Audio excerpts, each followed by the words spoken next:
ગુજરાત પ્રદેશ ભારતીય જનતા પાર્ટીના અધ્યક્ષ અને ભારત સરકારના જલશક્તિ મંત્રી શ્રી આદરણીય સી આર પાટીલ સાહેબ આજે કચ્છની મુલાકાતે છે અને વિશેષ રૂપે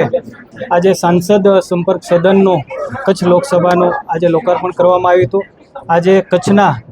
સૌ બૂથ લેવલના અમારા કાર્યકર્તાઓ છે જેને સદસ્યતા અભિયાન અંતર્ગત એક ભવ્ય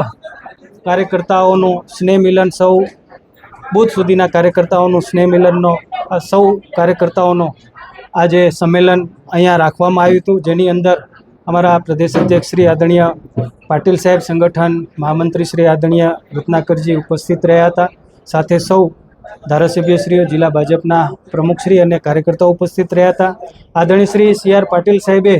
સુમરાસર ગામની મુલાકાત લીધી હતી અને ત્યાં જે વરસાદા પાણીના સંગ્રહ માટે ખેડૂતોએ ઊભી કરેલી જે યોજના પાણી સંગ્રહની, જે પડતર કૂવાઓ બોર રિચાર્જ કરવાની વાત આપણા દેશના વડાપ્રધાન શ્રી નરેન્દ્ર મોદી સાહેબ કરતા હોય છે અને મુખ્યમંત્રી શ્રી ભૂપેન્દ્રભાઈ પટેલ સાહેબ અને પ્રદેશ અધ્યક્ષ શ્રી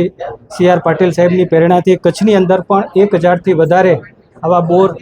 રિચાર્જ થયા છે, કૂવા રિચાર્જ થયા છે, વરસાદના પાણીને ઉતારવામાં આવ્યું છે। એવા 10 કરતાં વધારે ખેડૂતોનું ત્યાં સન્માન પણ કરવામાં આવ્યું હતું અને છેલ્લા 10 વર્ષથી સતત મને જે કચ્છની જનતા અને સૌ લોકો મળવા આવે છે એની સુવિધા માટે આજે સાંસદ સંપર્ક સદન આજે ખુલ્લું મૂક્યું છે। અનેક સુવિધાઓ સાથે છે, અહીંયા લોકો આવે, સરળતાથી મળી શકે, બેસી શકે, પોતાની વાત મૂકી શકે, મારો સ્ટાફ પણ કાર્યરત હશે। અહીંયા નવી ટેકનોલોજીનો ઉપયોગ કરવામાં આવ્યો છે, LED લગાવવામાં આવી છે, સરકારી યોજનાઓની માહિતી મળશે, અહીંયા પ્રેરણા મળે તે માટે સોલાર પણ મૂકવામાં આવી છે। અહીંયા કણે અનેક સુરક્ષાને લક્ષી અહીં અનેક